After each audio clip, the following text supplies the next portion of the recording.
Hari ini kita akan belajar dulu matematiknya,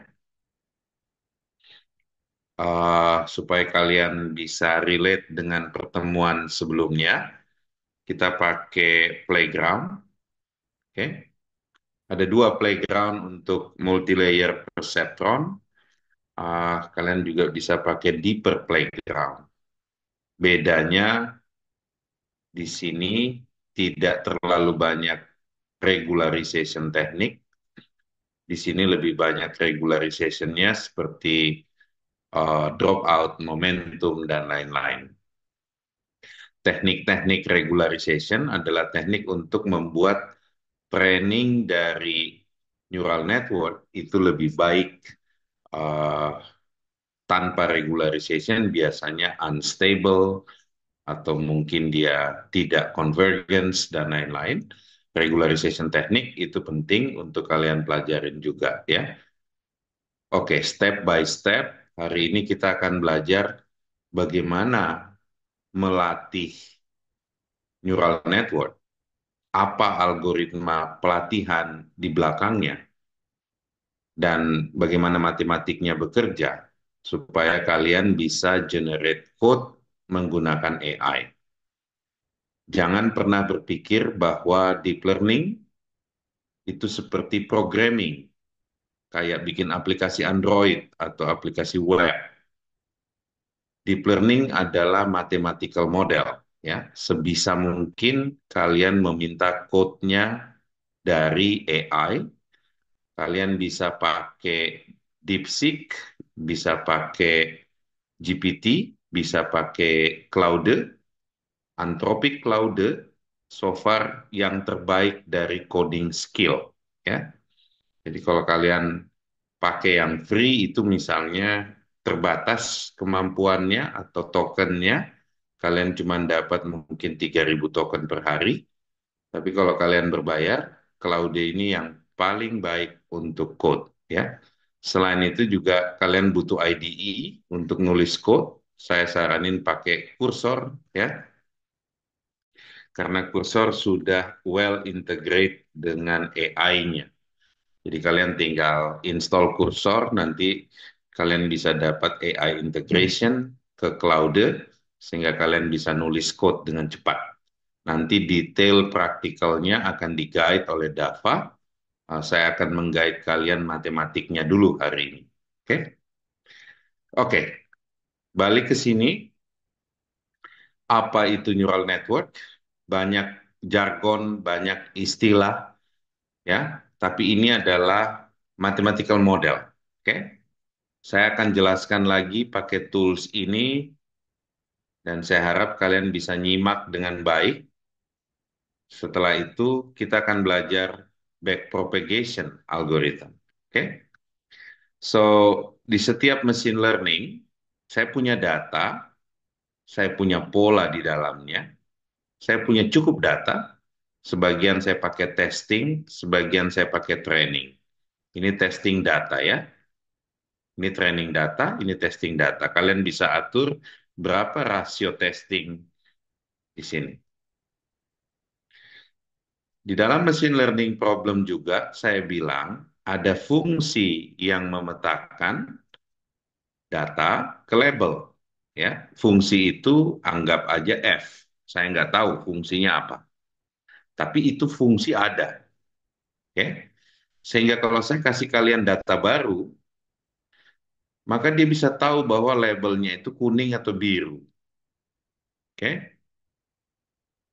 nah karena fungsinya saya nggak tahu, saya pakai mathematical model untuk menebak atau mengestimate atau mengapproximate unknown function tersebut. Oke? Karena F-nya saya nggak tahu, saya cuma bisa menebak, berhipotesa, atau mengapproximate fungsi tersebut. Dan saya bilang, saya pengen pakai neural network. Oke? Maka saya ngedesain neural network sebagai pengganti fungsi F untuk mengapproximate fungsi F tadi. Sehingga kalau saya nanti kasih data baru ke dalam neural network tersebut, dia bisa nebak ini labelnya kuning atau biru, ya. Logic ini disebut supervised learning karena kita punya labelnya dan kita punya datanya. Oke, sekarang saya lanjutkan. Data itu tidak ada yang sempurna, pasti ada noise. Saya kasih sedikit noise supaya ada yang kuning tapi ya nempel di biru. Oke, so bagaimana kita melatih data supaya dia tidak terjebak di lokal minima? Maka sebaiknya kita pakai mini batch. Jadi masukin datanya dipecah-pecah. Oke, nanti kita akan belajar mengenai local minima trap tadi di materi ya. Ini saya jelasin dulu high levelnya supaya nanti waktu masuk ke matematik kalian nggak kaget ya. So misalnya polanya sederhana seperti ini lingkaran. Kalau satu neuron kita udah belajar minggu lalu, satu neuron dalam dua dimensi itu bikin satu garis. Nah, untuk pola yang melingkar begini, saya butuh beberapa neuron, saya bikin banyak neuron supaya dia jadi poligon, gitu ya. Kenapa di ujung neural networknya hanya ada dua neuron? Karena cuma ada dua label, ya. Saya pakai ReLU, oke, saya pakai standar ininya, saya train. Oke, lihat. Training loss, testing loss. Kita berharap training loss-nya rendah di global minimum. Jangan sampai sebenarnya masih ada nilai minimum lagi. Kita kejebak di lokal minima. Oke? Dan saya juga berharap bahwa testing loss itu nilainya tidak jauh-jauh dari training loss. Karena kalau training loss-nya bagus, testing loss-nya terlalu besar, bisa jadi model kita ini menghafal data. Kalau saya kasih dia data baru, errornya tinggi atau loss-nya tinggi. Oke? Apa itu loss? Loss itu adalah perbedaan tebakan neural network dengan label yang sebenarnya. Kalau dia klasifikasi, biasa kita pakai mean square error. Kalau dia regresi, kalau dia regresi kita pakai mean square error. Kalau dia klasifikasi, biasanya kita pakai entropi atau cross entropi metric, ya. So, tools ini harus kalian ulang-ulang terus sampai intuisi kalian berjalan, sampai kalian bisa bikin code-nya seperti animasi ini, ya. Ini saya stop, udah converge, ya. Kalau kalian udah punya intuisinya, kalian bisa minta code, pakai Java, pakai Rust, pakai Python. Jangan pernah melimit kemampuan kalian hanya dari satu bahasa. Saya sering melihat engineer saya kasih tugas, dia bilang saya bisanya pakai Python. Saya bilang, apa masalahnya kalau pakai Rust? Oke? Karena kemampuan memindahkan satu code dari satu bahasa ke bahasa yang lain, itu udah selesai 99.9% sama AI. Oke? Misalnya saya implement ini pakai PyTorch, saya juga bisa implement ini pakai PyTorch C++, saya juga bisa implement ini pakai PyTorch versi Rust ya. Jangan sampai kalian join di community nanti yang cuma ngajarin Python sama sekali nggak ngerti, cuma menghafal code dan dia bilang dia adalah AI engineer. Kalian jangan terjebak di situ ya. AI adalah mathematical model. Kalau kalian ngerti mathematical modelnya, kalian bisa generate dalam any code. Saya lanjut. Oke, sekarang kita masuk ke matematiknya. Setelah pemahaman tadi, kita akan masuk ke chapter.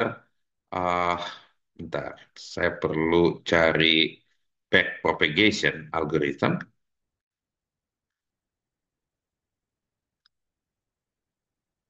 Mungkin ada di. Oke, ini harusnya udah multilayer perceptron. Oke, oke. So, yang tadi kalian lihat itu adalah model yang kita sebut multi-layer perceptron. Oke, Dia punya hidden layer, di mana hidden layernya itu yang antara features input dengan output layer, semuanya kita sebut hidden layer. Oke? So hidden layer ini terdiri dari vektor yang tersusun-susun ada indeksnya. Ini misalnya layer pertama, hidden layer kedua, dan seterusnya ya. Kalian bisa put capacity-nya di sini. Oke, semakin besar capacity yang kalian masukkan ke dalam neural network, semakin banyak tentu saja jumlah data yang kalian butuhkan. Jadi hati-hati kalau modelnya misalnya cuman begini, ya, saya pakai sedemikian banyak neuron, ini overkill, ya. Karena sebenarnya polanya, kalian lihat, satu garis cukup. Sehingga mungkin saya kecilin, saya cuma pakai dua, saya cuma pakai satu di tengah, ini udah kepisah. Oke, so hidden layer. Nah, kita implement pasti pakai vektor, ya. Jadi ada output layer. Output layer pasti menunjukkan jumlah labelnya. Kalau labelnya tadi di sini cuma ada dua, kuning dan biru, maka output layernya dua. Hidden layernya bisa banyak. Semakin banyak capacity kita masukkan ke hidden layer, semakin capable dia mencari pola dalam data. Di sini ada matematiknya, bagaimana dia menotasikan data, kita sebut X. Oke? Jangan intimidated sama matematik, ya. Matematik ini hanya bahasa untuk menerjemahkan ide supaya orang satu dunia mengerti. Kalau kalian pakai bahasa Sunda di sini, nggak ada orang di Korea yang ngerti, ya. Jadi kalau saya bilang X, elemen R and D, itu artinya X itu adalah suatu set atau vektor, ya, isinya bilangan real dengan dimensi n kali d, ya. Penulisan ini dimengerti di semua belahan dunia, ya. Bukan cuma di Jakarta, bukan cuma di Bandung, bukan cuma di Seoul, bukan cuma di Suwon, ya. Di semua belahan dunia. Itu kenapa kalian tidak bisa escape dari matematik, ya. Sedangkan hidden layer, ya, unitnya kita sebut H per layernya, sedangkan setnya kita sebut H. Oke, semuanya vektor ini ya. Setelah saya rumuskan matematiknya, ternyata dia cuma H sama dengan X kali W ditambah B. B itu bias. Bias itu supaya untuk mengontrol. Kalau kegedean nilai sebelah kiri, kita kecilin dengan nilai B-nya saya kasih negatif ya. Ini seperti controller aja nih bias ini ya. Setelah itu kita rumuskan, oh ternyata rumus neural network itu cuma seperti persamaan 513. Bahwa outputnya adalah H dikali W tambah bias. Oke? Di mana W2-nya itu tersusun-susun layernya. Nah, tapi karena ini bentuknya akan jadi matriks, maka set yang ada di sini itu adalah nanti akan berbentuk vektor dan matriks. Inputnya vektor, hidden layernya matriks, outputnya vektor. Oke? Jangan intimidated, kalian tidak perlu membuktikan matematiknya di sini. Kalian bukan mahasiswa matematik, tapi electrical engineering, tapi harus bisa membaca matematik seperti kalian membaca tulisan bahasa Inggris. Ya, oke. Apa itu activation function? Activation function ini ceritanya mereka belajar dari ahli-ahli neural science. Ternyata otak manusia itu atau mamalian, jadi nggak cuma manusia, itu ternyata operationnya sangat sederhana. Kalau saya kasih beberapa input, maka dia cuma melakukan fungsi yang sederhana sekali. Apa fungsi yang paling sederhana itu? Misalnya saya bilang, inputnya jumlahin aja. Kalau dia lebih kecil dari satu nilai, keluarin satu, keluarin nol. Kalau dia lebih besar, keluarin satu. Itu kita sebut step function. Di sini kalian bisa define linear, sigmoid, atau tanha, ya. Itu yang kita sebut activation function. Sebaiknya jangan pakai yang lain selain ReLU, karena kita udah tahu fungsi-fungsi activation yang dulunya kita pakai itu cepat saturasi, ya. Jadi disarankan untuk selalu pakai ReLU. Bagaimana bentuk fungsi ReLU? Oh, ternyata fungsi ReLU itu sederhana banget. Kalau dia negatif, nilai inputnya keluarin nol.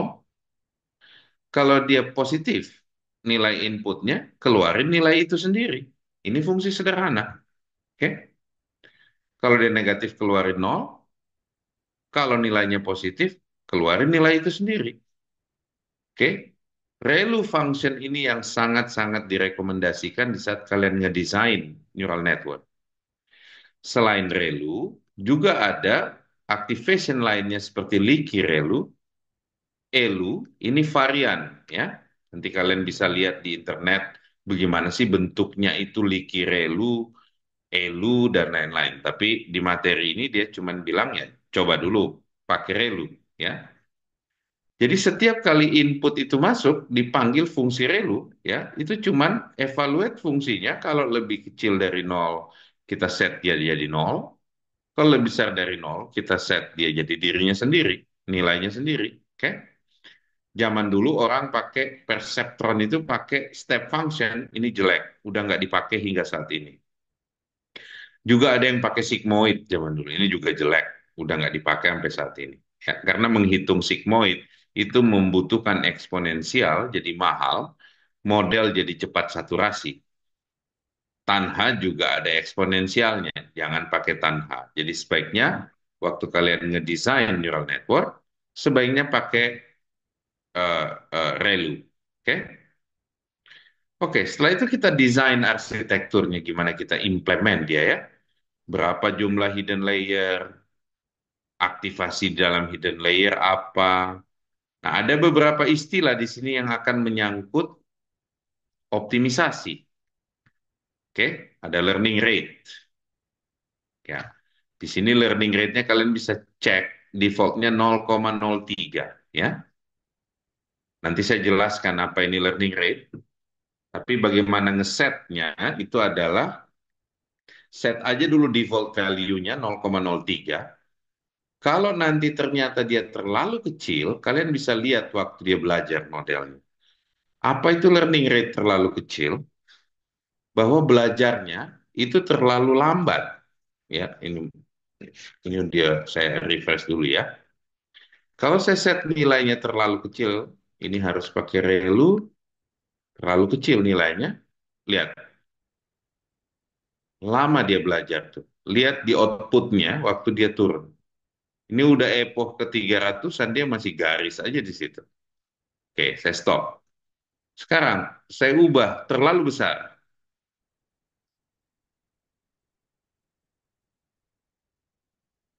Lihat, jelek sekali itu pola di kanan.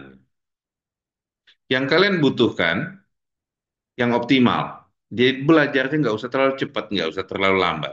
Coba saya chat satu optimal nggak? Nggak juga. Coba 0,03. Ini kalau udah ini harus di refresh lagi ya. 0,03. Nah ini yang bagus. Oke, jadi kalian bisa lihat dia tinggi, habis itu dia melandai. Oke, so bagaimana ngeset learning rate? Ya, pakai default value yang disarankan oleh algoritmanya, nanti bisa diubah-ubah kalau dia terlalu cepat, terlalu kecil nilainya naikin, kalau terlalu besar turunin. Oke. Nah, apa yang kita sebut training loss adalah eh, perbedaan tebakan neural network dengan true level. Ya, kalian bisa evaluate training loss atau evaluation loss di sini. Ya, oke. Nah, bagaimana cara mengevaluate-nya? Kalau saya bilang training loss, saya bandingkan tebakan neural network terhadap true level terhadap data training. Data training itu yang kita set di sini nih. Tapi juga ada data testing.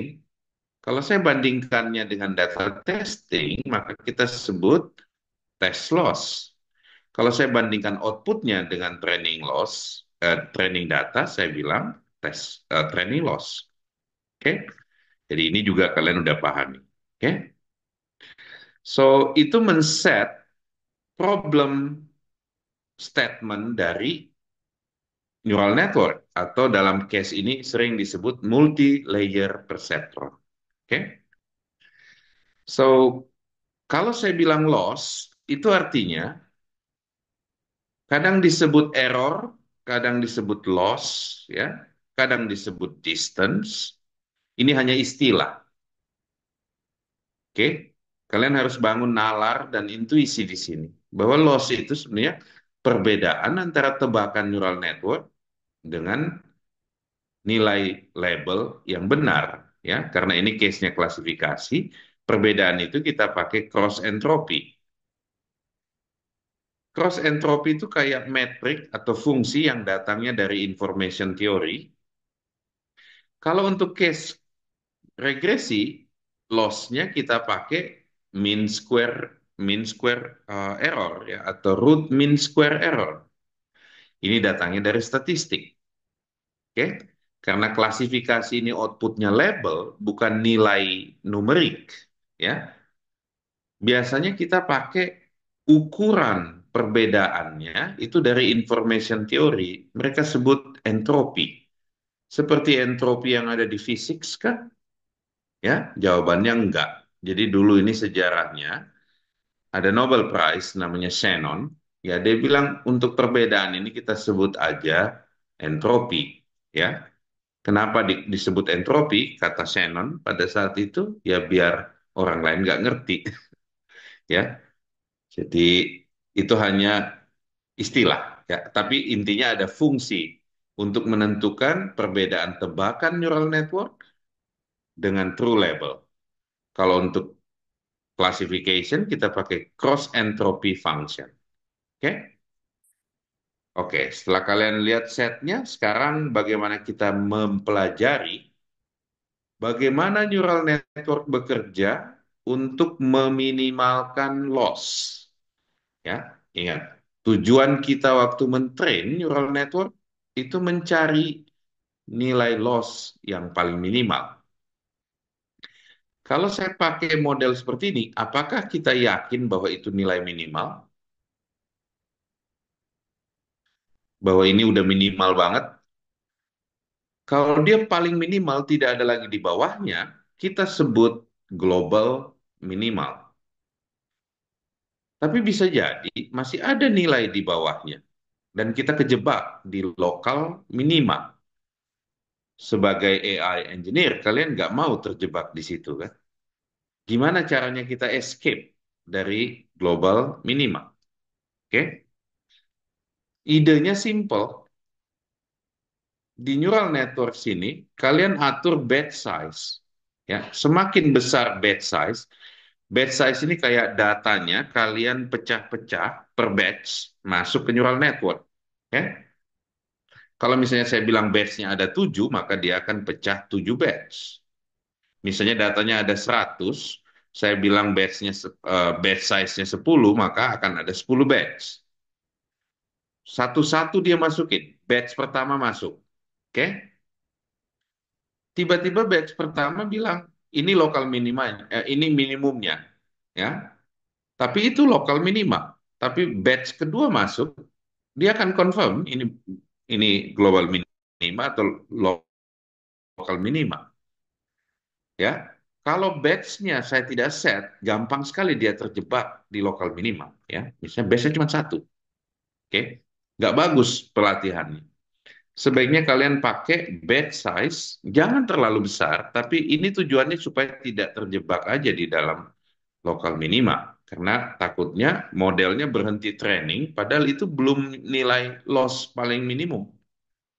Oke, so logiknya di situ. Oke, setelah itu kalian akan belajar the famous algorithm yang disebut backpropagation algorithm.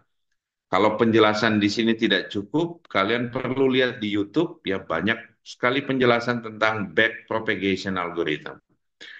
So apa ini backpropagation algorithm? Oke, Bagaimana saya bisa menghitung nilai minimum suatu loss dari neural network kalau layernya dalam?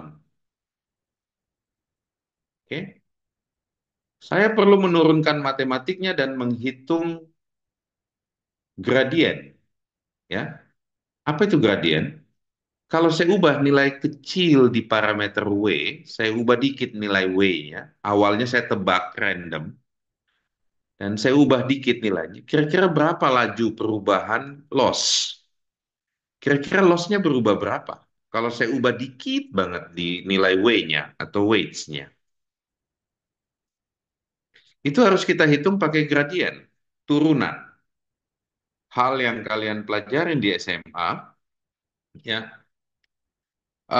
Jadi pada saat forward propagation, X-nya kita masukin, masuk ke nilai W-nya, ini nggak ada masalah gitu ya. Dia akan keluar forward value di saat nilai X ini masuk ke dalam hidden layer keluar, itu saya sebut forward. Oke? Nah, bagaimana menghitung turunan dari loss terhadap perubahan W atau delta L dibagi delta W? Problem ini jelimet kalau dibuat partial differential equation-nya, semakin dalam hidden layer, semakin jelimet, sehingga nggak mungkin kita hitung.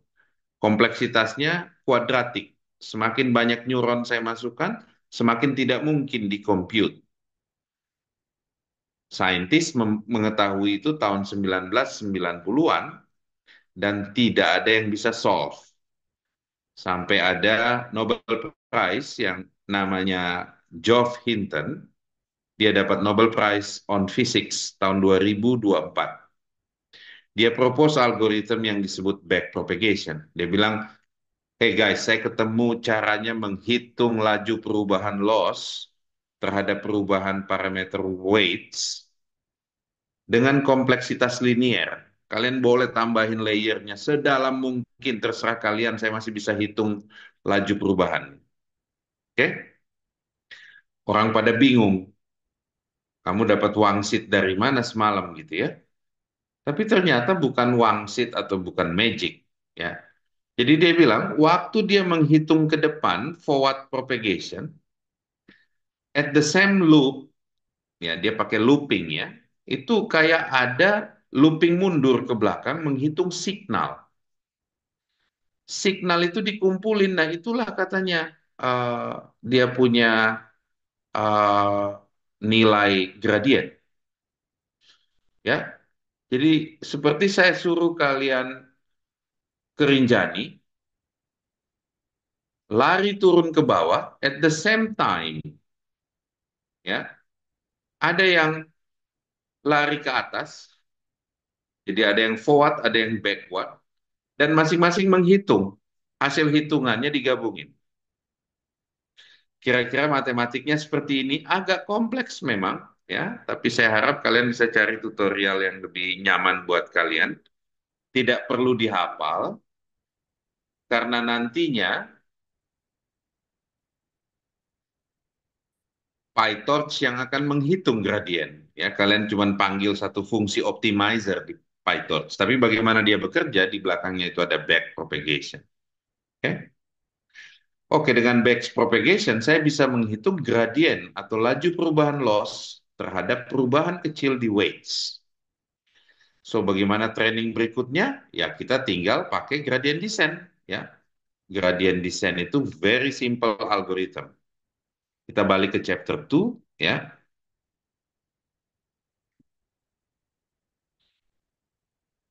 Mana di sini? Gradient descent bilang, tebak dulu nilai parameternya, dan parameter berikutnya adalah nilai sebelumnya dikurangin learning rate dikali gradient. Kalian harus cari di mana. Ah, sini nih. Nih. Oke. Persamaan 3/10. Jadi tebak dulu nilai W dan bias. Nilai berikutnya adalah learning rate, which is tadi kita udah discuss learning rate, dikali laju perubahan loss terhadap perubahan kecil di weights. Nah, inilah yang dihitung pakai back propagation. Oke? So, kalau kalian dalemin matematiknya, code-nya akan ngikut dengan sendirinya karena kalian bisa bilang ke Claude atau ChatGPT, saya punya data bentuknya begini. Bikin neural network bentuknya begini, pakai learning rate sekian, pakai activation sekian, ya, implement evaluation metric, ya, minta code-nya pakai PyTorch, Python ataupun Rust ataupun C++. Bagian codingnya udah beres. Jangan sampai energi kalian pakai untuk mempelajari penulisan code manual. Itu yang kalian belajar di komunitas-komunitas di luar, seakan-akan AI itu adalah pemrograman. AI itu adalah mathematical model, ya. Jadi kalau kalian nggak ngerti mathematical modelnya, kalian cuma menghafal code. Dan skill itu tidak ada yang butuhkan di zaman AI. Karena AI menulis code dengan lebih baik. Oke, saya harap kalian masih mengikuti ya. Nanti saya hand over ke Dava untuk praktikum pakai AI nulis code multilayer perceptron. Kalian bisa bikin data sintetik atau pakai data MNIST ya. Ada banyak data set yang free kayak MNIST, CIFAR dan lain-lain. Silahkan bikin code-nya pakai PyTorch dan pakai Rust dan Python ya. Untuk code yang pakai Rust, kalian teaching assistant kalian udah menyiapkan buku yang kalian bisa pelajarin. Ini bukunya open source, akan terus dikembangkan oleh teaching assistant kalian. PDF-nya available di Amazon dan Kindle. Kalian kalau mau beli silahkan beli. Isinya di PDF itu sebenarnya cuma prompt list-nya atau prompt katalognya, tapi bukunya fully open source. So, apa yang saya jelaskan tadi ada di chapter 3 yang disebut backpropagation algorithm. Ini very famous algorithm. Jadi AI yang ada sekarang tidak akan ada sampai sekarang kalau tidak ada algoritma ini. Itu kenapa Geoff Hinton get Nobel Prize. Dia get Nobel Prize in Physics karena banyak ide di sini coming from physics. So, apa yang saya jelaskan tadi bahwa misalnya input vector X, parameternya W, tentu saja ini bentuknya adalah vektor, ya. Oke, anggap dia merepresent satu fungsi, si neural network hidden layer-nya itu adalah F, maka X masuk ke F, keluarin output value Y, ya. Jadi hidden layer-nya saya anggap suatu complex function F, ya. Bentuknya ya layer-layer. Nah, di sini penurunannya kita dilihatin bahwa oh nanti di dalamnya ada activation, sebaiknya pakai relu, ya.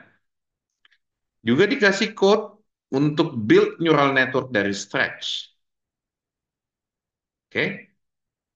In fact, nanti kalian akan belajar model yang lebih kompleks pada saat berurusan nama image, misalnya convolution neural network seperti ini. Mudah-mudahan kita start convolution neural network besok, minggu depan ya. Saya harap kalian selesaikan dulu multilayer perceptron hari ini. Oke? So, di buku ini kalian akan belajar sampai ke reinforcement learning. Mudah-mudahan kalian kuat belajarnya semua. Pesan saya untuk kalian pelajari matematiknya, understand matematiknya karena code-nya udah jauh lebih mudah sekarang ya. Nanti saya akan nunjukin bagaimana kalian bisa nge-code di cloud. Oke.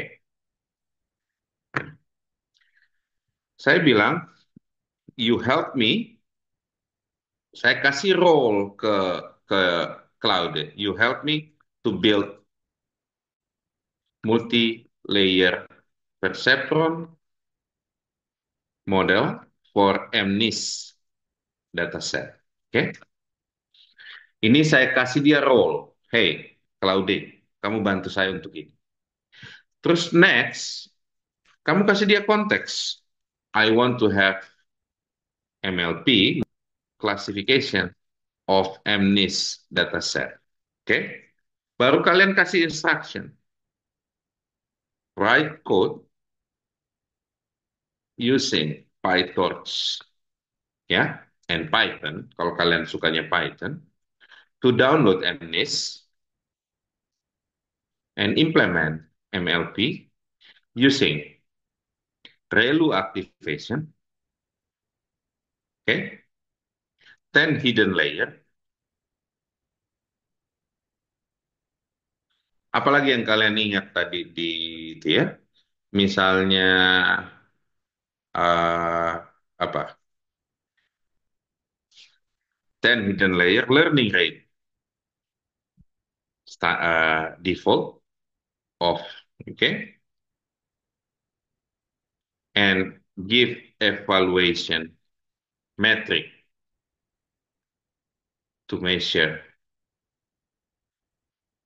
accuracy for training loss and testing loss. Kalian juga bisa bilang implement 70% training data and 30% seperti yang ada di playground ya, 30% testing data. Oke? Okay? Ini yang kalian ingat. Jangan dijalanin dulu ya. Kalian copy dulu ini, terus bilang revise this prompt to get better code. Paste dulu. Jadi kalian tuliskan tadi asal-asalan ya. Paste dulu.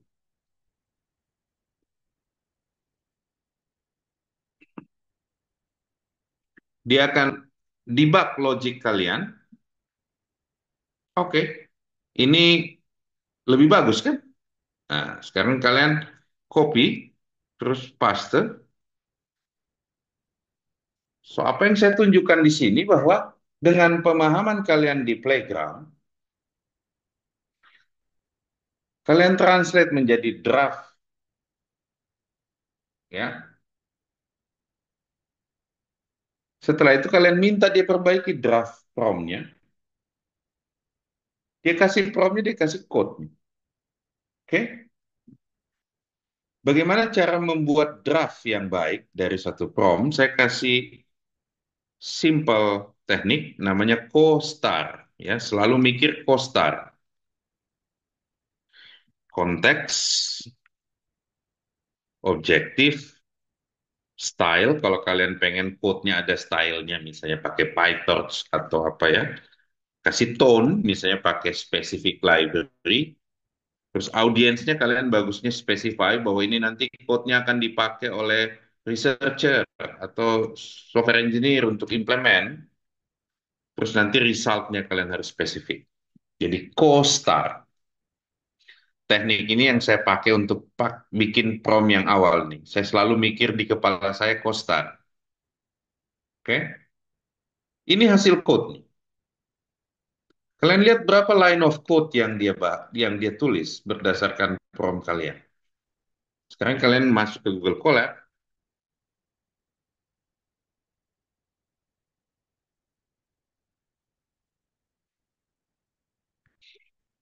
make sure kalian set GPU-nya.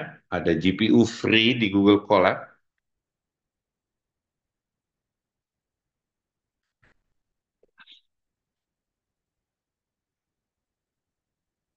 Kalian paste code. Oke? Kalian jalanin.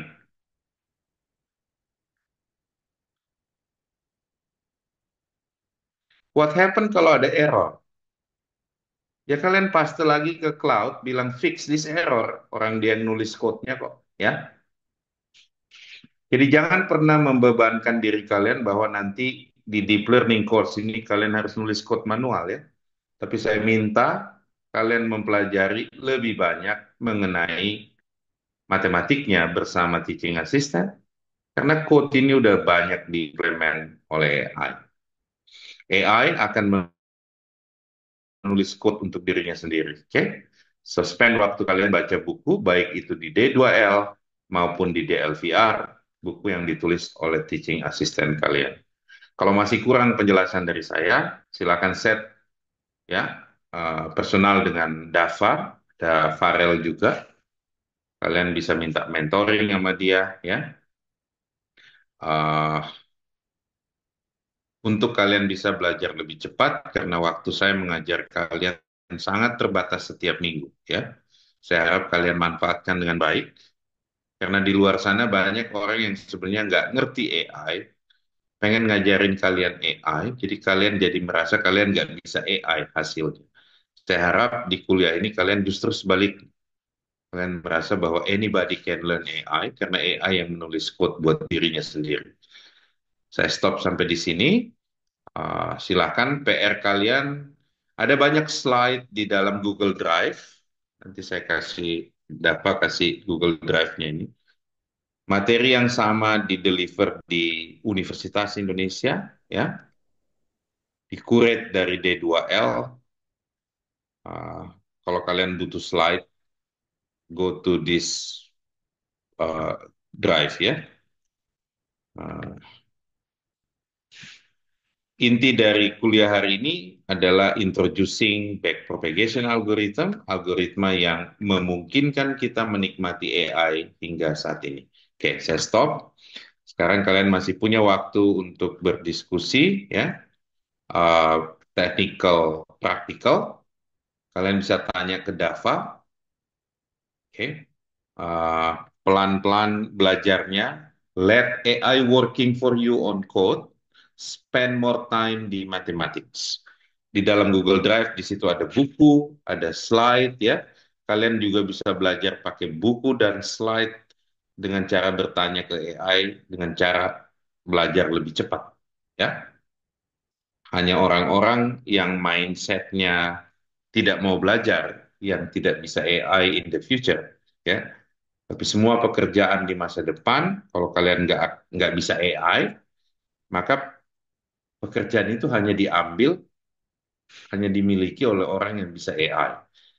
Hati-hati dengan statement ini. Kalian bisa out of job market, tidak bisa ngerjain apa-apa di industri kalau kalian nggak start belajar pakai AI saat ini.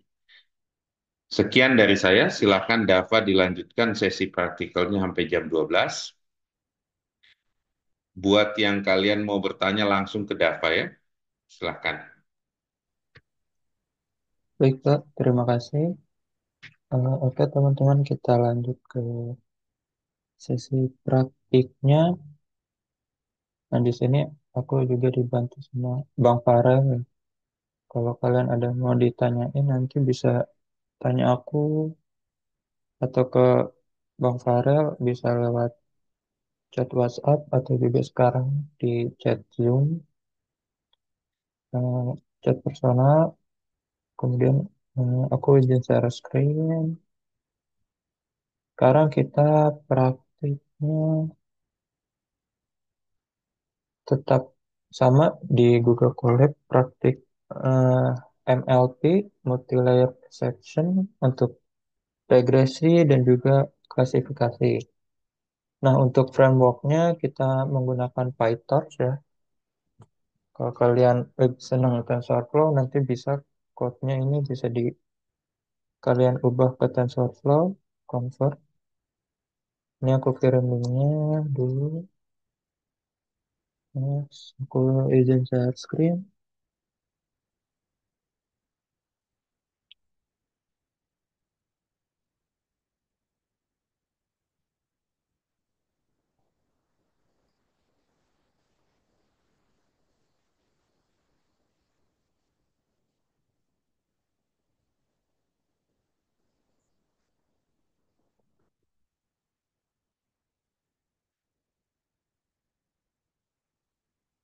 Oke, jadi ini untuk praktik atau hands-on di week kedua di kelas deep learning.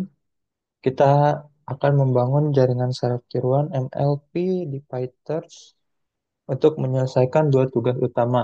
Yang pertama ada regresi, yaitu prediksi angka, kayak misalnya harga rumah, harga mobil, harga motor, atau harga baju, kayak gitu. Kemudian ada klasifikasi, yaitu memprediksi kategori misalnya kayak email spam atau bukan, atau kualitas udara di Jakarta itu apakah baik, kurang baik, sangat kotor, kemudian juga bisa klasifikasi kualitas air sungai, kayak gitu, atau bisa klasifikasi hewan, apakah ini kucing atau anjing kayak gitu. Nah, untuk tujuannya kita bisa buat ini, kita mulai membuat modelnya dari awal ya, dari nol, mulai dari persiapan library-nya, kemudian kita latih modelnya supaya bisa belajar sendiri, kemudian menguji apakah model yang kita buat bisa melihat data yang kita berikan itu udah udah baik belum atau masih perlu ditingkatkan lagi untuk model agar bisa belajar lagi. Oke, untuk tahap pertama, first thing first, kita bisa mempersiapkan library PyTorch yang akan digunakan di Google Colab. Oke, yaitu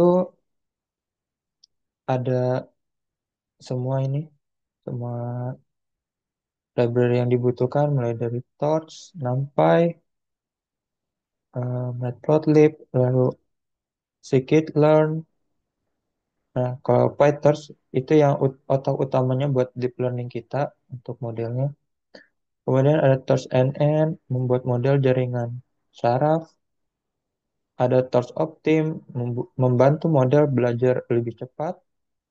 Lalu ada Matplotlib PyPlot itu untuk membuat gambar, visualisasi, grafik supaya kita bisa lihat hasilnya dengan jelas. Kita bisa analisis dari gambar tersebut apakah modelnya udah sesuai dengan yang kita inginkan, bisa memprediksi regresi atau klasifikasinya tadi.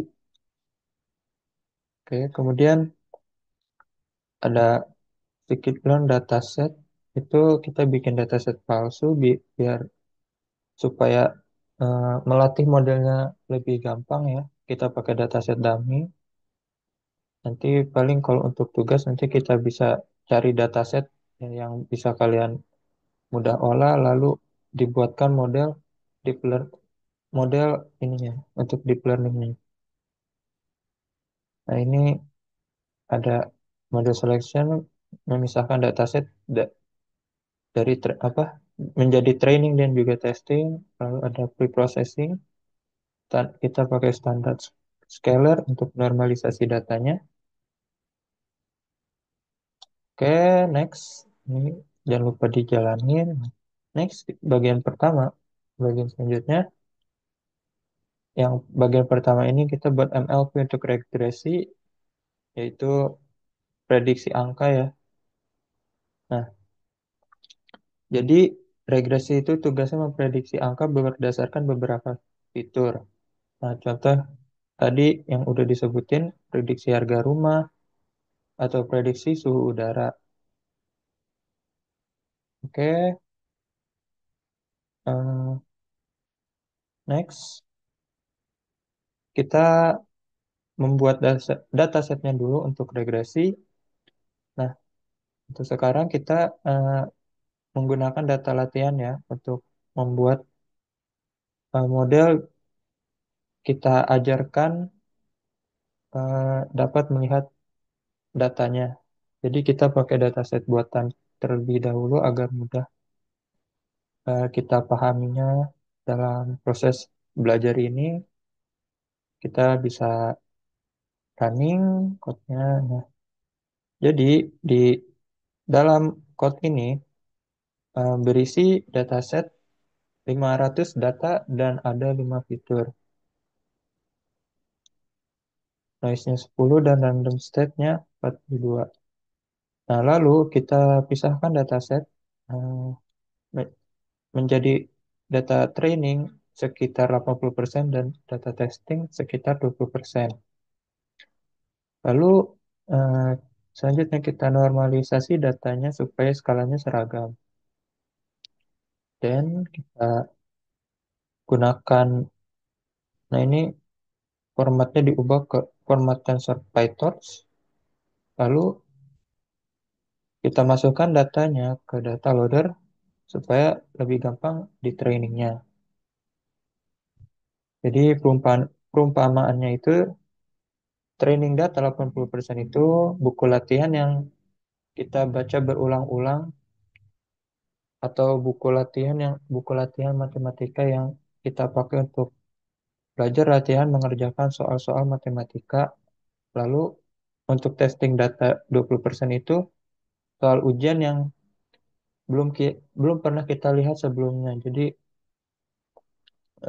Soal jadi testing data itu soal latihan atau soal ujian ketika kita mau UTS atau UAS, UAS kalkulus kayak gitu atau fisika dan lain-lain yang berhitung. Next, kita membangun model MLP untuk regresi. Oke, sekarang kita buat jaringan saraf tiruannya dengan MLP untuk tugas regresi. Oke, bisa kita running. Jadi di dalam code ini, bagian code ini ada input hidden layer satu, lalu hidden layer 2. Ini layer pertama input 5 fitur, untuk outputnya 32 neuron. Lalu di layer kedua dari 32 neuron menjadi 16 neuron. Lalu ada output layer tanpa aktivasi karena kita hanya ingin memprediksi angka saja. Nah, jadi eh, untuk input ini merupakan baku yang masuk, bahan baku. Misal untuk masak yang baru dikirimkan, lalu ada hidden layer mesin untuk ya untuk mengolah bahan makanan, misal kayak bahan makanan untuk membuat roti kayak gitu. Lalu outputnya ini produk jadi, yaitu angka prediksi yang dihasilkan dari modelnya tadi.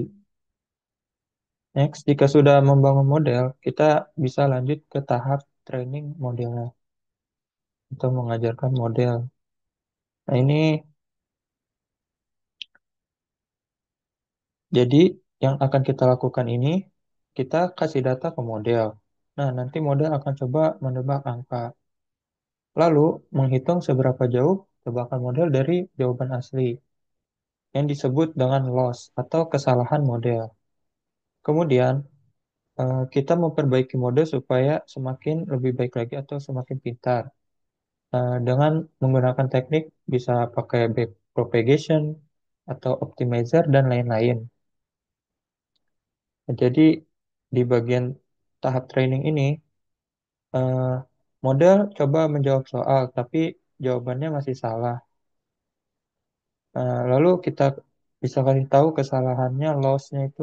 Nah, yang ini kan dari angka yang terbesar setiap epoch mulai menurun, menurun, menurun, semakin mengecil. Nah, jadi dia eh, terus belajar dari kesalahannya dan coba berulang-ulang lagi. Kayak gitu.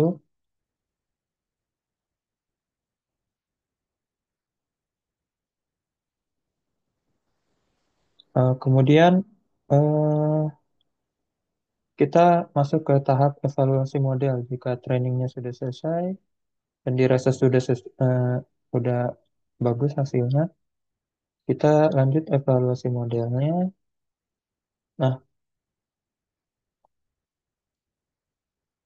jadi eh, kit- jadi dari cara ini kita kasih data baru ke model, yaitu data testing tadi yang sekitar 20%. Lalu kita bisa mengecek apakah prediksinya itu udah mirip dengan data asli. Nah, lalu eh, s- dihitung seberapa besar errornya. Jadi kita ini kayak ngasih soal baru yang belum pernah dilihat oleh modelnya. Lalu kita bisa lihat apakah jawabannya udah benar atau masih ngawur. Jadi kita ngoreksi jawaban dari soal yang udah kita kasih, soal baru itu, lalu kita koreksi apakah udah benar atau masih ngawur. Kayak gitu.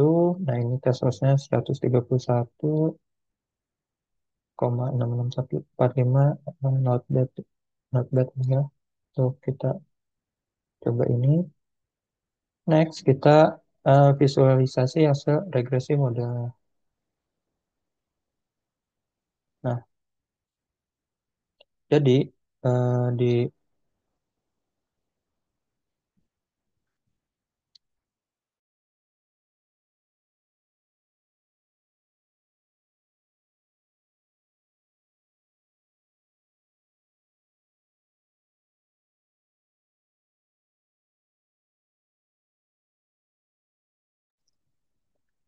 jadi dari model regresi yang kita buat ini dapat menunjukkan performa yang cukup baik dalam memprediksi nilai. Lihat dari sebaran titik-titik yang mengikuti pola diagonal. Nah, sebagian besar prediksi model mendekati nilai aslinya. Nih, nilai asli. eh, yang menandakan bahwa model mampu memahami hubungan antara input dan output dengan cukup akurat.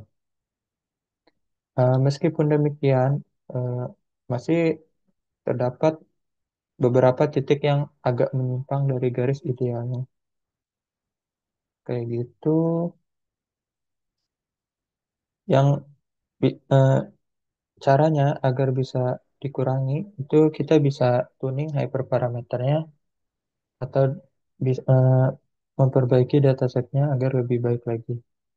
Nah, tapi secara keseluruhan model sudah bekerja dengan baik, tetapi masih bisa ditingkatkan lagi nextnya. Kayak gitu, ini untuk yang regresi, apakah ada yang mau ditanyain dulu?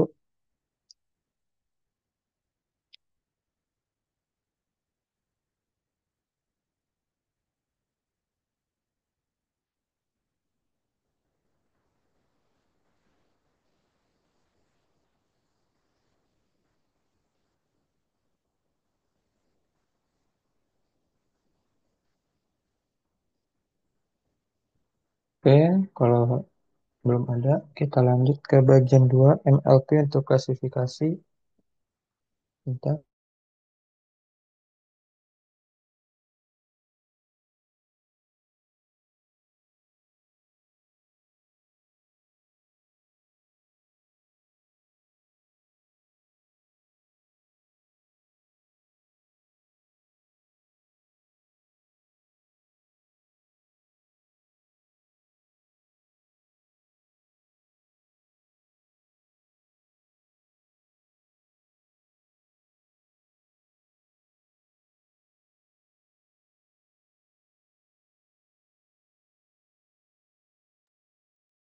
Nah, jadi untuk yang klasifikasi ini kita klasifikasi kategori ya. Negatif dan positif. Negatifnya 0 dan positifnya 1. Nah, ini bisa kita langsung siapkan datasetnya aja. Karena tadi di bagian persiapan library udah kita masukin library-nya untuk klasifikasinya. Jadi bisa kita lanjut ke tahap langsung eh, masukin dataset klasifikasi.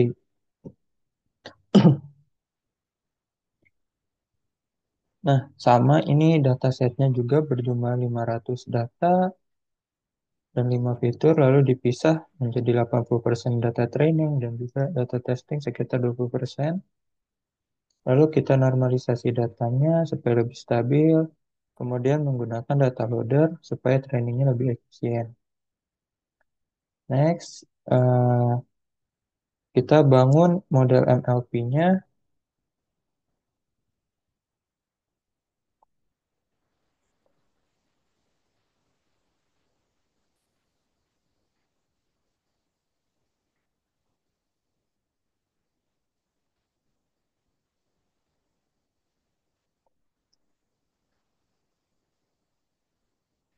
Jadi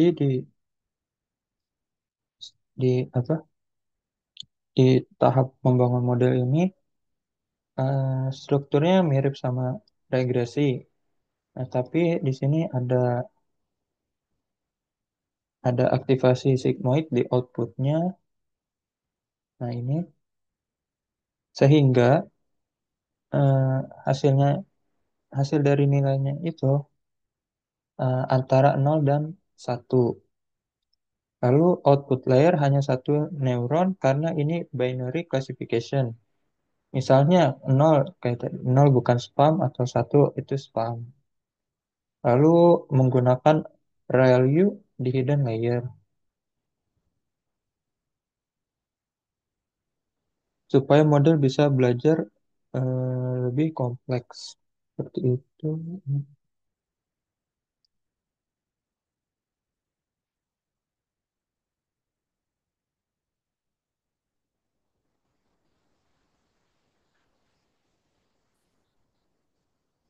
Oke, next. Ini caranya. Nah, ini setiap 10 epoch, ini yang tadinya dari 0,4939 awalnya, lalu menurun, menurun, menurun, dan didapat lossnya itu 0,08. Nah, jadi eh, model training model klasifikasinya eh, udah berhasil ini. Kemudian jika sudah di tahap trainingnya, kita bisa langsung ke tahap evaluasi model klasifikasi.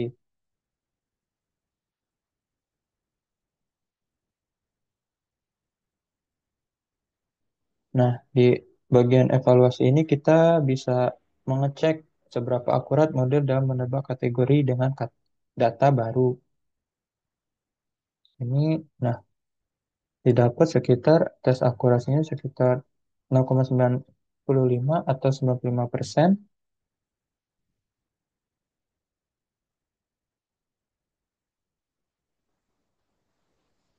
yang dimana model udah baik ya, cukup baik untuk eh, mengklasifikasi, membedakan kategori tadi, kayak misal email ini spam atau bukan, atau membedakan kualitas udara atau kualitas air.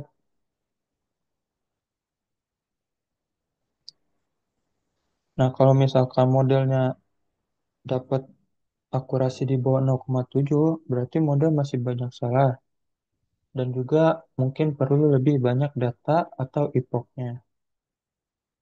Nah, jika udah dievaluasi, kita bisa visualisasi hasil klasifikasi modelnya. Nah, jadi kita bisa melihat bagaimana distribusi prediksi model yang dibandingkan dengan data asli.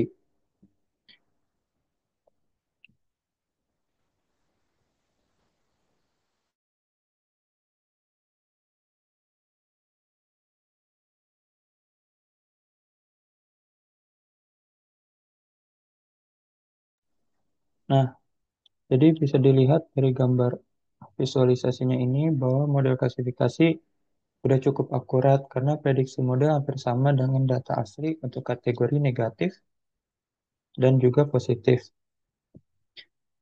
Namun ada sedikit selisih pada kategori positif ya, yang menunjukkan itu masih adanya error dari eh, prediksinya, prediksi modelnya. Nah, sama caranya untuk bisa meningkatkan model, hasil apa prediksi modelnya bisa dengan cara tuning hyperparameter atau memperbaiki datasetnya. Seperti itu,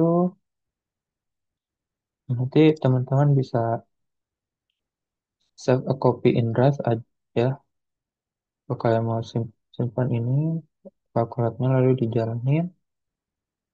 Nah, lalu eh, bisa langsung juga save a copy in GitHub.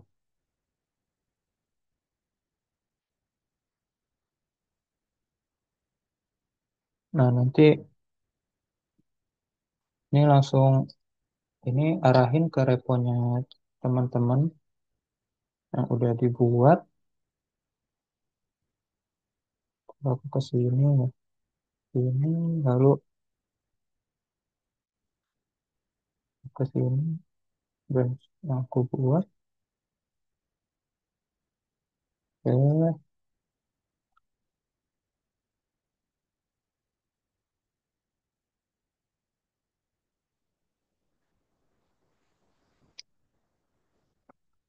Nah, jadi ini file IPYNB-nya yang udah kita buat tadi, kemudian di save di GitHub.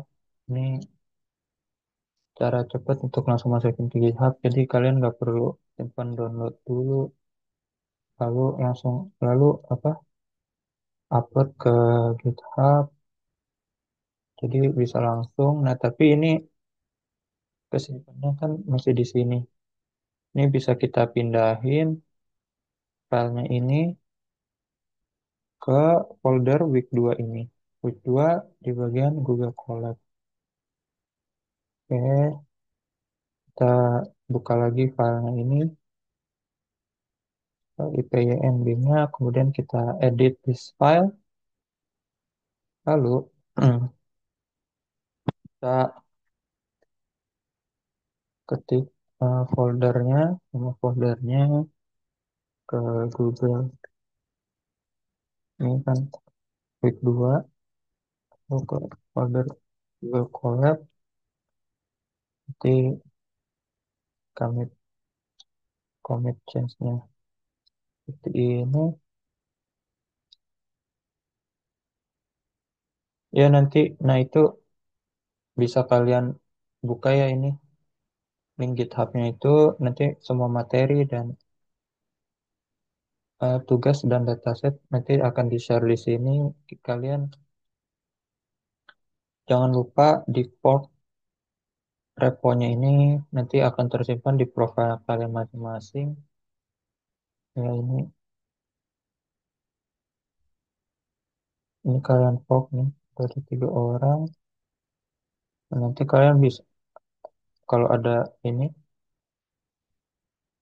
masukin misal contoh code nanti di pull and request, nanti kalian bisa ada di sini kontributor, di daftar kontributornya, atau kalian juga bisa follow ini, follow apa namanya akun GitHub-nya kita, ini di follow, di, kalian bisa minta fallback, nah nanti juga bisa ada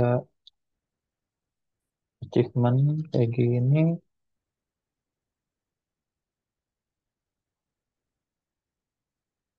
Nah, kayak gini. Nah, terus bisa diisi bioprofilnya kayak gitu.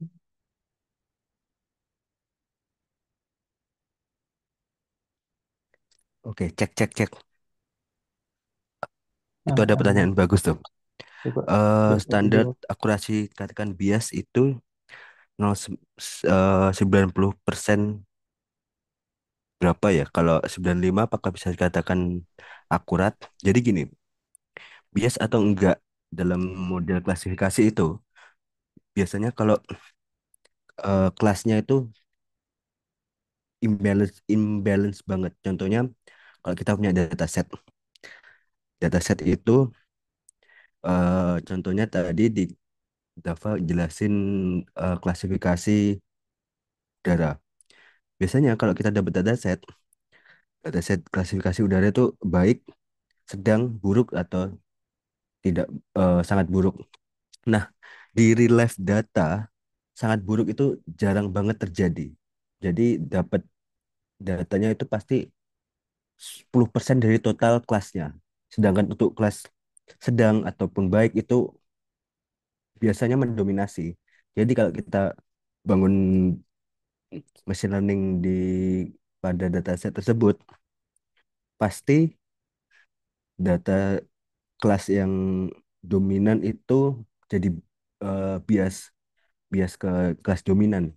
Salah satu solusinya itu kita pakai menyamakan setiap kelasnya. Jadi nanti setiap kelas itu jadi balance ataupun kita kasih weight ke kelas yang imbalance itu. Mungkin nah sebenarnya caranya banyak. Jadi nggak ada rule of thumb untuk setiap problem. Eh, Macam-macam caranya. Yang paling populer itu kita seimbangkan setiap kelas targetnya. Jadi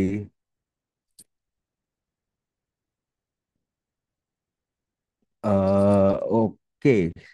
Iya, masih oke. Sebenarnya kalau 100% pun oke. Jadi kita harus cek ke pakai dataset baru. Biasanya kalau pamam dataset training itu mencapai 99 atau 100% dikasih data baru jatuh 50% 60% itu tandanya modelnya overfitting. Mungkin minggu depan kita bahas itu cara fitur selection, fitur engineering, terus handle imbalance data sama tahu overfitting atau underfitting pada modelnya. Oke, terima kasih udah ngasih pertanyaan. Yang lain ada pertanyaan? Bebas langsung tanya aja di Ya, chat section. tanyain aja nanti dibantu jawab sama Bang Farel. Jangan sungkan-sungkan. Oh iya, eh, sama mau ngasih tambahan. Jadi gini kan kalian ini udah semester akhir, mostly ambil capstone project. Jadi kalau kalian ambil tema yang related machine learning sama deep learning, kalian mention aja di grup WhatsApp saya atau Dava gitu, terus kita diskusi biasa diskusi gitu. Ntar kalau umpama oke, kita bisa eh, kami TA-nya bisa bantuin kalian. Kita bikin grup baru gitu. Tapi awalnya mention aja di grup diskusi normal gitu, apa namanya? Biasanya kalian kasih temanya, terus kalau kita familiar gitu bisa bantuin. Terus biasanya Dava sering share info gitu, bootcamp ataupun intern di grup. Kalian kalau udah semester akhir gitu coba-coba daftar aja. Ya, Cari iya intern mungkin kalau online atau apa begitu. kalau yang nggak ada kegiatan sama sekali di Iya. semester akhirnya bisa Oh iya. Eh, dimanfaatin. mau tanya, ini program Bangkit masih ada gak sih? Kalau kalau masih ada kalian coba ikutin dah. Itu benefitnya banyak banget. Dava dulu kemarin ikut, coba jelasin Dav. Itu programnya bagus banget soalnya. Oh, udah gak ada Oke. malah. Nggak tahu ya. Itu ada yang bilang udah Dengar-dengar. gak ada. Ya Kenapa? dengar-dengar udah kampus Merdekanya yang ditutup. Wah, Bukan parah banget. kampus Merdekanya yang ditutup. Udah jadi ya sekarang paling program pemerintah. Kalau Paling MSIB itu digitalan. masih ada gak? Komdigi. Apa? MSIB itu yang itu juga gak ada. Apa Udah nggak ada. magang Iya semuanya dari semuanya itu. total gitu hilang. Iya Wah, ditutup kan ya. Coba koreksi if I'm wrong. itu ada yang bilang udah gak ada itu berarti Iya emang udah. udah Iya udah ditutup. nggak ada berarti. Ya ditutup. Kayak gitu Kalau pokoknya. anu aja ikut itu digital talent itu dari Ya Kominfo itu lumayan tuh. Itu bagus juga. Komdigi. Kom Komdigi atau apa lupa namanya. Itu Itu buat juga CV bisa di LinkedIn oke lah biar pelatihan rame lah. gratis itu. Atau di coding tuh kan banyak tuh di coding program di coding gratis. Program belajar gratis beasiswa gitu. Nah, itu bisa tuh buat portofolio kalian dan juga itu di coding online di digitalan Komdigi juga sama online.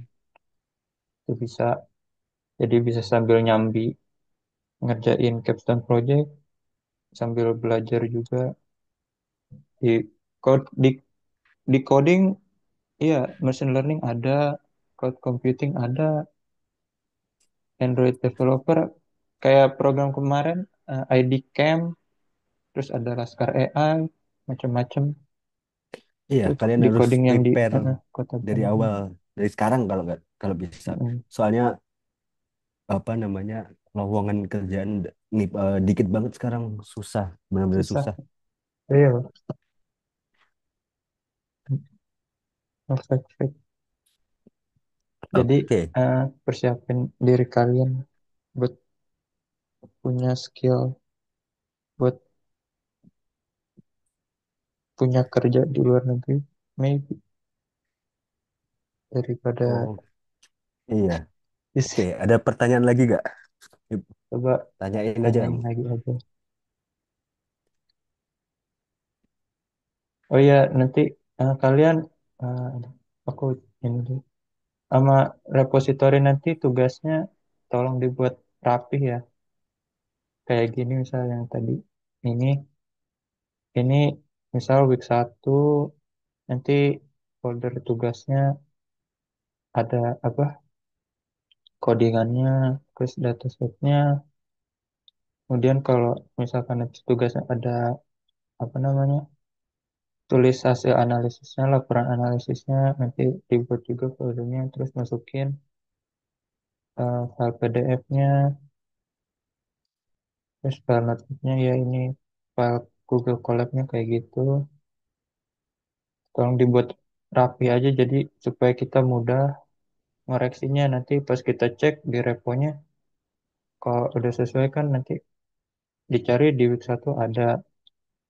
Nah, jangan sampai pas kita udah udah di apa namanya?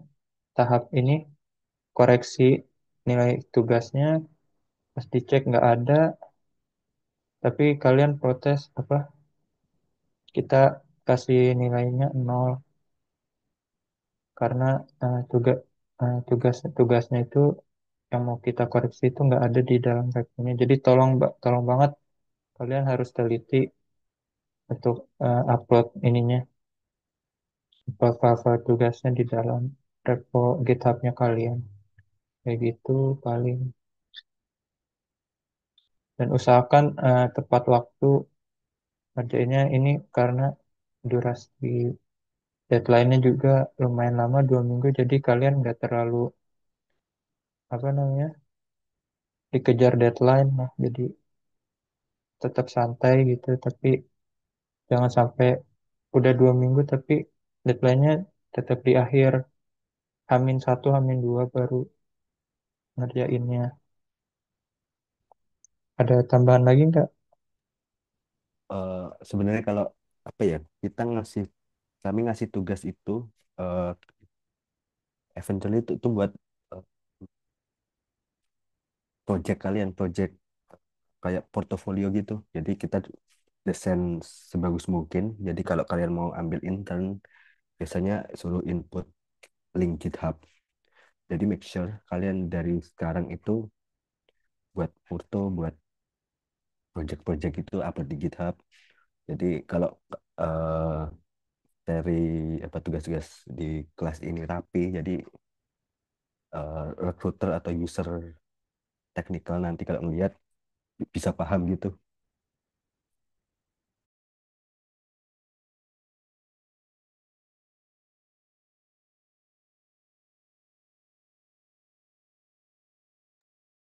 Oke, itu ada pertanyaan bagus tuh. Bedanya machine learning sama deep learning apa ya? Jadi gini, kalau sebenarnya bagusnya itu ambil machine learning dulu, baru deep learning. Jadi kalau eh, field-nya itu sama, kita eh, kita cari pattern dari dataset yang ada kayak tadi. Cuman bedanya kalau machine learning itu pakai statistik, pakai probability itu mostly pakai mathematic thing. Kalau di deep learning itu lebih ke komputasi, lebih modern machine learning. eh Kalau mau apa namanya bisa ikut kelas machine learning jam jam 8:30 ya, Dav ya? Atau jam berapa tadi? 9. Mulai jam 9 kalau Iya, machine learning. join aja nggak apa. Sama kok link sama kan ya? Tapi beda-beda deh. Mungkin mungkin next semester kita bikin satu grup aja biar gampang gitu. Ya, jadi yang nggak ambil kelas machine learning Iya, bisa iya. Jadi ikut. bisa bisa coba deh. Gue mau share screen bentar. Boleh. Bisa share screen juga yang ini. Bisa lebih dari satu share screen di Zoom. Oh iya kah? Ya, bisa. Nanti ada tabnya gitu di atasnya, di tengah ini. Bisa pindah screen yang share screen-nya. Kelihatan ya. Ini cek cek. Gue cek di platform deals. Jadi mostly mostly kalau namanya biasanya artificial intelligence engineer atau machine learning engineer sama aja sih. Jadi kebanyakan mereka cari strong foundation Python tuh wajib. Terus kalau neural network ini yang deep learning. Terus kalau di kampus-kampus lain tuh computer vision tuh satu matkul sendiri. Terus NLP pemrograman bahasa alami juga satu satu matkul sendiri sama analisis deret waktu ini juga sama. Jadi apa ranah AI ini interdisiplin. Jadi kalian harus paham statistik juga, matematik sama computer science. Makanya baik kualifikasi paling dasar kalau nggak CS, computer science, matematik atau biasanya eh, statistik gitu dia masuk.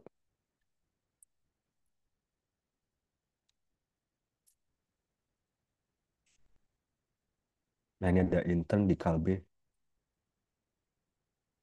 coba aja daftar, aku kasih linknya. Kalau masih intern mah isi pasti ya implement machine learning basic basic gitu. Usahakan nyari intern yang paid, jangan yang Iya. unpaid nanti malah apa namanya, ya kayak gitu deh. Ini tadi dijelasin pakai PyTorch mungkin nanti tugasnya kita buat dua ya Dav ya TensorFlow sama PyTorch. Bedanya dikit-dikit kalau kalian paham satu satunya pasti paham juga ada kelebihan kekurangan gitu. Kalau PyTorch buat deployment di large scale lebih gampang. Terus assisting AI model into production kalian juga perlu pengetahuan cloud AWS Azure atau Google Cloud Platform gitu.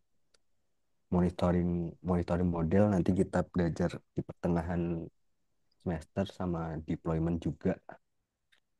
Nah, kalau udah di corporate itu pasti working cross functional team, pasti kerja sama sama data science, software, product manager.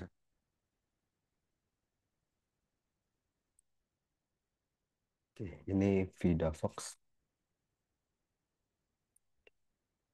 Hmm, ya develop API, collaborate dev sama DevOps, terus collect data, generate and quality synthetic.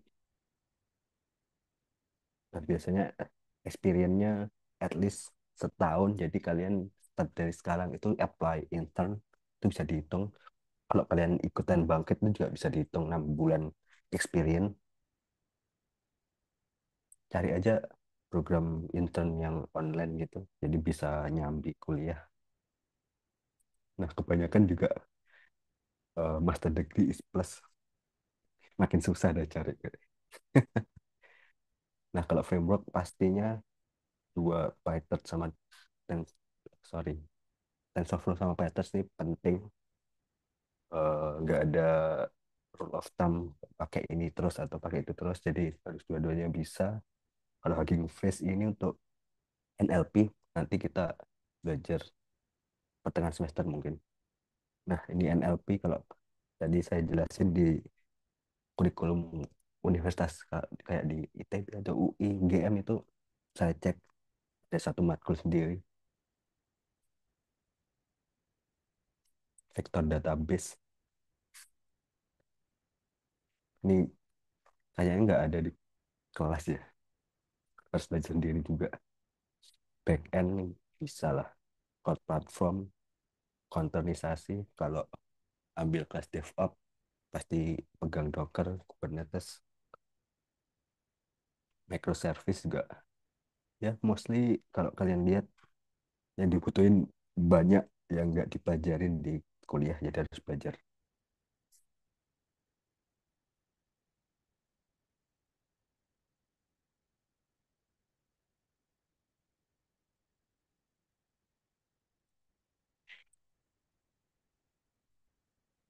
Ada yang nanya tuh di chat Eh, Apa ini? soal repo. Itu tergantung, pisahin aja kalian Iya kalau ambil pisahin. 2 kelas, bikin machine learning sendiri, kasih week 1 sampai 16, terus UTS nanti masukin situ, kasih folder-folder, deep learning juga. Supaya banyak Eh, reponya tuh eh, di eh, Reponya portofolio. banyak, ya bisa jadiin foto nanti. Sama nanti tugasnya, ada yang berkelompok gitu, reproduce. Eh, jadi saya kasih link buku, kali ada code-nya, kalian coba kupas terus pelajari itu. Nanti buat repo sendiri itu bisa jadi portofolio juga.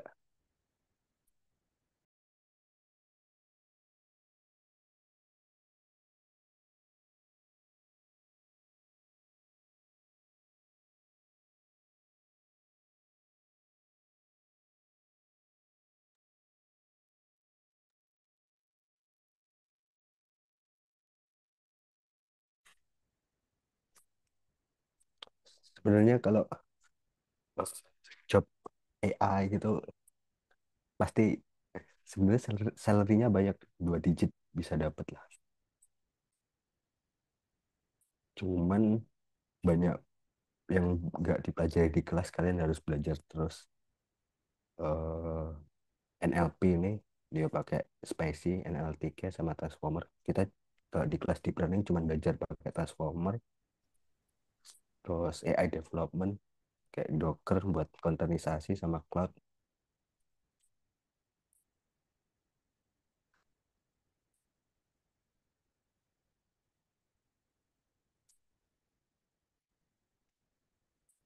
Ada yang nanya lagi di chat.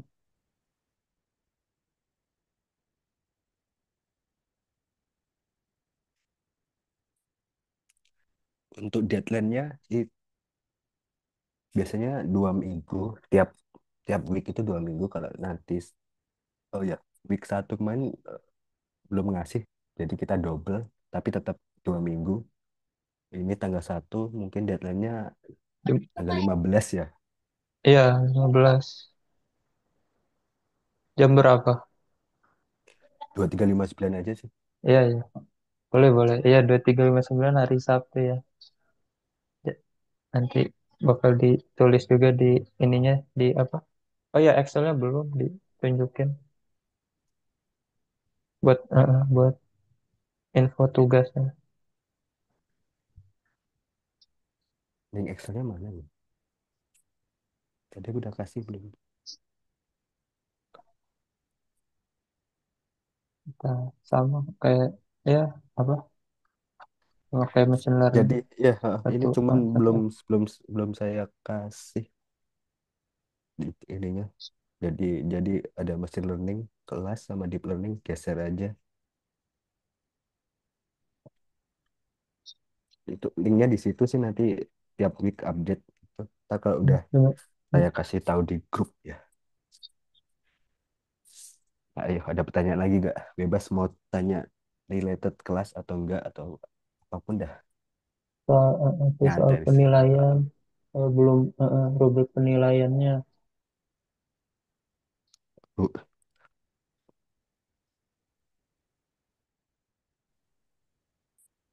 Kalau untuk rubrik penilaian kita ngambil dari nilai tugas, UTS dan UAS ya. Yang iya. UTS UASnya itu yang kelompok itu. Terus kalau tugas ada ya 14 tugas di 14 minggu. Nanti nanti kita ambil dari situ, terus nanti dihitung dari sama digabung dari nilai UTS UASnya juga. Nanti diambil rata-ratanya kayak gitu sih. Jadi usahain tetap ngerja apa tugasnya dikerjain dan sungguh-sungguh gitu.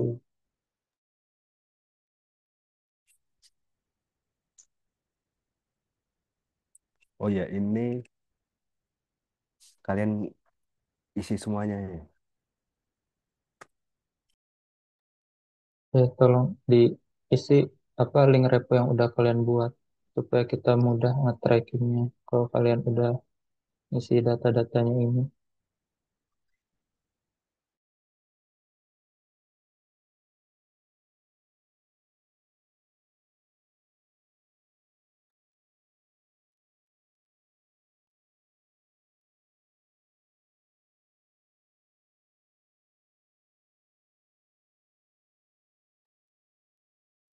Dan nanti untuk nilainya bakal di ini juga ya kita tuh tampilin di situ yang di tab nilai tugas itu. Jadi kalian tahu kita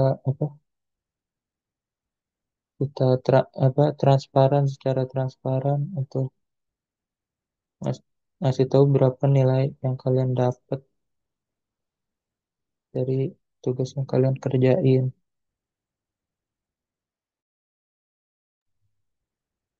Kalau kalian juga tertarik tuh pakai RAS, kalau tertarik belajar RAS untuk deep learning juga boleh. Untuk pakai RAS kalian cukup install RAS-nya ya di terminal Windows atau Mac kalian, terus pakai Visual Studio Code, lalu nanti apa namanya, lalu udah nanti jalanin code-nya kayak gitu. Bisa kalian cari tutorial ininya, install RAS-nya, dan juga apa namanya extension untuk mendukung eh, RAS-nya itu. Ada banyak ekstensinya di VS Code, bisa kalian cari.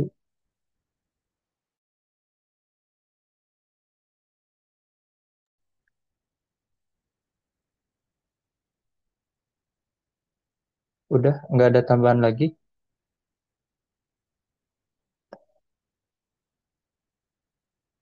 Mungkin kita cukupkan kelas hari ini. Terima kasih yang udah hadir. Mohon maaf jika ada kekurangan dalam penyampaian materi. Assalamualaikum warahmatullahi wabarakatuh. Nanti recordnya akan di-upload ke YouTube dan di-share linknya ke grup kelas ya. Terima kasih.